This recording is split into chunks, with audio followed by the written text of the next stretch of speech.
Chapter कौन सा है हमारा? Traders, Kings and pilgrims. Kings And pilgrims. And pilgrims.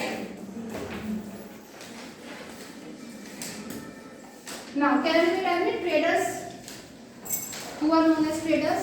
Ma'am जो एक स्टेट में ना चीज बना रहे हैं ना वो उधर से लेके और स्टेट में लाकर बेच रहे हैं। From one place they are purchasing the good and other place they are selling. ठीक है।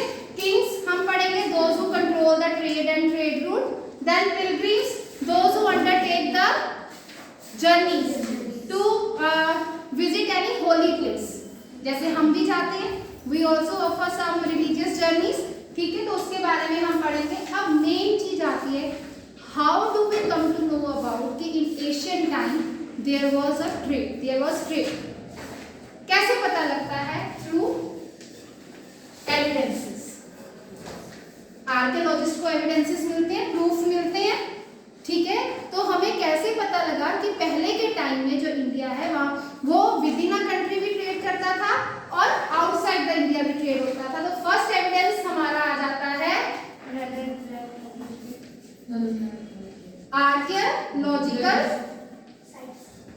Archaeological sources, then literary sources, then accounts of pilgrims. इन सब चीजों से पता लगता है कि इंडिया में ट्रेड हो रहा था। आर्कियोलॉजिस्ट जब कहीं पे भी डिगिंग करते हैं, कुछ भी है, तो they found many evidences. Roman gold coins मिले थे, इंस्क्रिप्शंस मिली थी उनको, और प्लेट्स, बाउल्स, जिसको हमने पढ़ा था northern black polished ware. Roman empire में किस चीज का ट्रेड हो रहा था? यहाँ से क्या जा रहा था रोमन एम्पायर में? Which thing was traded? Spices. South India today also, so South India that is very much famous for the spices. And which famous spice? Black pepper. और वहाँ पे वो किस नाम से फेमस थी? Black gold. पर आज के टाइम में हम black gold किसको कहते हैं? पेट्रोलियम। ठीक है। लिटरेरी सोर्सेज, उस टाइम पे कुछ अच्छा सा वर्क हुआ था रिटर्न में, संगम लिटरेचर। क्या आया था? संगम लिटरेचर। संगम मीन्स असेंबली। उस टाइम पे एक प्लेस था मदुरई, जहां पे पोएट्स की एक असेंबली की गई और वहां पे उन्होंने कुछ पोएम्स कंपोज की गई। जैसे हमने वो कुहा के रिलेटेड पढ़ा था कि वहां पे हॉर्सेस हिमालय से क्या आ रहा था, है ना, कोस्टल एरिया से क्या आ रहा था। So the next is literary. यहाँ पे हम संगम लिटरेचर की बात करेंगे। Accounts of pilgrims. Can you name any of the pilgrims those who came to India? Yes बच्चे। वाजियन, ज़ुएंज़ेंग, आइक्विन, ये चाइनीज पिलग्रिम्स थे। ये कैसे आए बेटा? आज के टाइम पे we are having the developed means of transport, airways हैं, वाटरवेज हैं, रोडवेज हैं। उस टाइम पे ऐसा नहीं था। तो ये पिलग्रिम्स थे, how they travelled with the traders. Traders के जो कैरावान्स थे, जो शिप्स थी, उनके साथ वो ट्रैवल करते होते थे। They came here and they also mention in their accounts. वो लिखते थे व्हाट डिफिकल्टीज दे फेस्ड। जब वो जर्नी कर रहे थे, कई बार स्टॉर्म आ गया, कई बार वैसे ही रास्ते में, जैसे अगर कहीं डेजर्ट से निकल रहे हैं, वहां पे सैंड स्टॉर्म आ गया, सी से जा रहे हैं तो वहां पे वेदर खराब हो गया। So they also mentioning all these in their accounts. Done.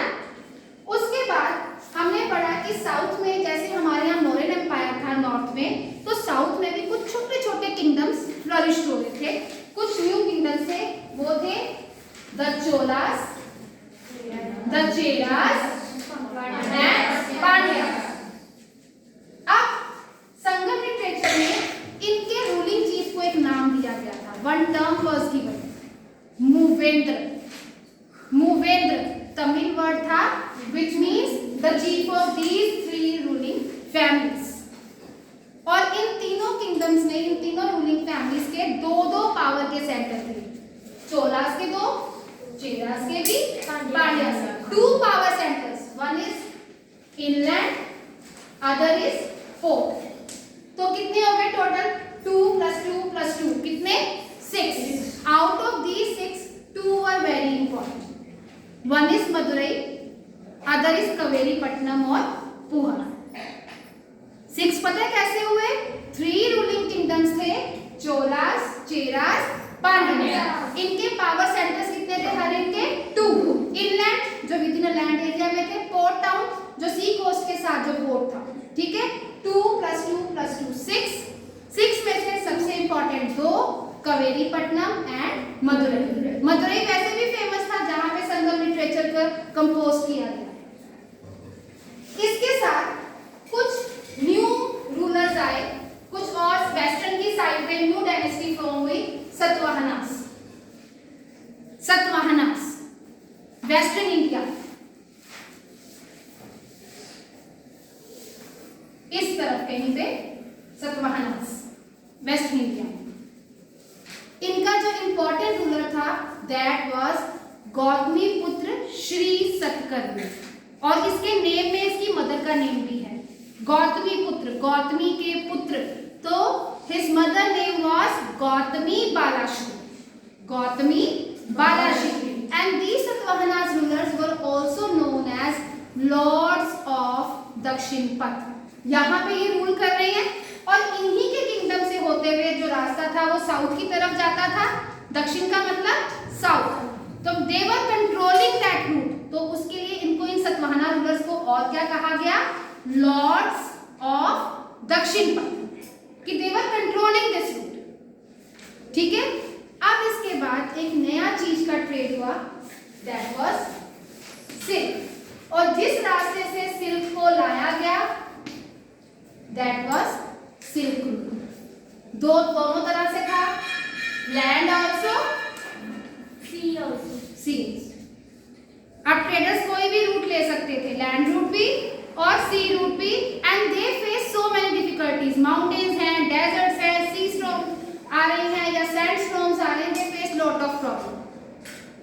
And here was the technique of silk making was first invented China, पर काफी टाइम तक उन्होंने उसको छुपा के रखा, जैसे पेपर मेकिंग को भी ऐसे ही रखा था। देन जो चाइनीज रूलर्स थे they also gave the silk to other rulers, दूसरे कंट्रीज में भेजना शुरू कर दिया। एंड स्लोली एंड ग्रेजुअली जो रूलर्स थे they wanted to control the route. जो भी इस सिल्क रूट पे जो भी किंगडम्स आ रहे थे, वो किंग्स क्या चाहते थे कि हम इस रूट को कंट्रोल करें। क्यों? Because they knew silk was very valuable, बहुत एक्सपेंसिव है, आज के टाइम में भी सिल्क बहुत वैल्यूएबल है। Then it was fashion amongst the rulers के फैशन था कि वो जो रूलर्स थे या बहुत ही फेमस पर्सन्स थे, they used to wear the clothes of silk cloth. Then whosoever passing by their kingdom, उनको क्या देते थे, gifts, tributes, taxes. In return kings क्या देंगे उनको, किंग्स क्या देंगे जो जिस एरिया से निकल के जा रहे हैं, protection from the robbers attack. And who is going to tell me who were the best known rulers who control the Silk Route? Kushanas. बेटा ये डायनेस्टीज के नेम आते जा रहे हैं। सबसे पहले हमने स्टार्ट किया था चोलास, चेरास एंड पांड्यास, फिर वेस्टर्न साइड पे आगे सतवाहनास। अब नॉर्थ वेस्ट की साइड में एक और इम्पॉर्टेंट डायनेस्टी हुई थी, दैट वर कुशानास। और उन कुशानास में एक बहुत फेमस रूलर हुए हैं कनिष्क। तो उस टाइम पे हुआ है spread of Buddhism, new form of Buddhism. Which was the new form of Buddhism? Mahayana. Which was the new form of Buddhism? Mahayana. इसके दो फीचर्स थे। पहले क्या थी, बुद्धा की जो थी presence, that was marked by a symbol, but in this Mahayana it was presented in the form of statues. Buddha के स्टैच्यूज बनने शुरू हो गए एट मथुरा एंड दक्षिण। सेकंड था बिलीव इन बोधिसत्वास। अभी तक लॉर्ड बुद्धा की वर्शिप हो रही थी, बट उसके जो उनके जो फॉलोअर्स थे they also attain the enlightenment. तो उन्होंने भी लोगों को प्रीच करना शुरू कर दिया, गाइड करना शुरू कर दिया। So they were also worshipped by the people. ये दो चेंजेस आए, but there was older form of Buddhism also. कुछ एरियाज ऐसे थे जहां पे बुद्धिज्म की ओल्डर फॉर्म को फॉलो किया जाता था, दैट ओल्डर फॉर्म वाज त्रिवेदा। आप ये इधर जाओ, जापान, कोरिया, श्रीलंका, यहाँ पे बुद्धिज्म ही स्प्रेड हुआ मिलता। इवन जो अशोका था, उन्होंने अपने बेटे और बेटी को भी भेजा था to spread the Buddhism. Sanghamitra and Mahendra, वो भी गए थे बुद्धिज्म स्प्रेड करने के लिए। Next is pilgrim. किया? They wanted to study the places associated with the life of Buddha. Buddha ने लुम्बिनी में बर्थ लिया, सारे प्लेसेस यहीं पे हैं। लुम्बिनी नेपाल में पड़ जाता है, लुम्बिनी है। सारनाथ जहाँ पे उसने पहली बार पढ़ाया उन्होंने, देन कुशीनारा जहाँ पे वो पास्ट अवे हो गए, बोध गया जहाँ उनको ट्रू एनलाइटनमेंट हुई। तो Chinese pilgrims they came here to visit the places, then to visit the monasteries, Buddhist place of learning, Nalanda, वहां पे विजिट करना। और एक और चीज, जब हम यहाँ से वापस जाएंगे तो अपने साथ क्या लेके जाएंगे? Books and statues. ठीक है। अब उस टाइम तक स्प्रेड ऑफ बुद्धिज्म था। हिंदुइज्म में क्या हो रहा था? हिंदुइज्म में एक नई चीज आ रही थी, कॉन्सेप्ट ऑफ भक्ति। अभी तक हमने पढ़ा कि वेदास थे, वेदास में शूद्रास का कोई प्लेस नहीं था, विमेन का कोई प्लेस नहीं था, पर भक्ति एक ऐसा कॉन्सेप्ट था जिसमें कहा गया anybody could follow the path of भक्ति, चाहे वो मैन है, विमेन है, लोअर कास्ट है, अपर कास्ट है, रिच है, पुअर है, वो सब भक्ति को फॉलो कर सकते हैं। दे चूज एनी डिटी, चाहे विष्णु है, शिवा है, लॉर्ड दुर्गा है, वो किसी भी डिटी को वर्शिप कर सकते हैं। And if they worship with a pure heart, that deity will came in front of them, in किसी भी फॉर्म में, एनिमल की फॉर्म में, ह्यूमन बीइंग की फॉर्म में। आपने हिरण्यकश्यप और प्रहलाद की स्टोरी सुनी है ना? तो वो प्रहलाद के सामने वो ऐसे खंभा तोड़ के आते हैं, तो वो ना तो इंसान थे ना ही वो एनिमल थे, तो नरसिंह का अवतार थे। दूसरा आपकी बुक में है वराह अवतार। हिरण्यकश्यप का ही एक और भाई था हिरण्याक्ष, उसने क्या था, मदर अर्थ को, हमारे को पानी में डुबो दिया था, तो फिर वो पानी से निकाल के लेके आए थे, वराह अवतार। तो वो किसी भी फॉर्म में डिवोटी के सामने थे। अगर हम भक्ति की बात करें, it's a two way relationship, deity and devotee, भगवान और भक्त के बीच में वो रिलेशनशिप है, दैट इज भक्ति। ठीक है। So why so many people attracted towards भक्ति? भक्ति की तरफ क्यों आ रहे थे? Because language was very simple, they were giving you the choice, आप किसी भी डिटी को वर्शिप कर सकते हो, नो इलैबोरेट सैक्रिफाइसेस, कुछ नहीं आपने सैक्रिफाइसेस करने, रिचुअल करने, बस एक प्योर हार्ट से आपने वर्शिप करनी है। That's why many people, specially ordinary people, attracted towards bhakti. So this was the whole chapter जो आपने करना।